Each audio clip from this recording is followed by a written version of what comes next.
स्वराज्याचा शत्रू असलेला अफजल खानाचा प्रतापगडच्या पायथ्याशी कोथळाबाहेर काढणारी छत्रपती शिवाजी महाराजांची ती वाघनखे अखेर 19 जुलैला स्वराज्यभूमीत येणार आहेत.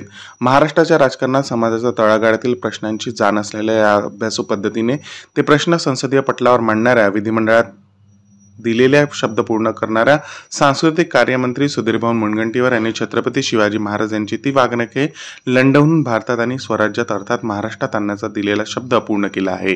सुधीर मुनगंटीवार यांच्या या प्रामाणिक प्रयत्नांचे राज्यातील शेकडो शिवप्रेमी संस्था, लाखो शिवप्रेमींकडून स्वागत केले जात आहे. देव, देश आणि धर्मासाठी लढून स्वराज्य हितासाठी लढणाऱ्या छत्रपती शिवाजी महाराजांच्या आम्ही दैवत मानतो. छत्रपती शिवाजी महाराज या नावातच ऊर्जा आहे, बळ आहे, शक्ती आहे. याच शक्तीने बलाढ्य योद्धा असलेल्या अफजल खानाचा कोथळा बाहेर काढला.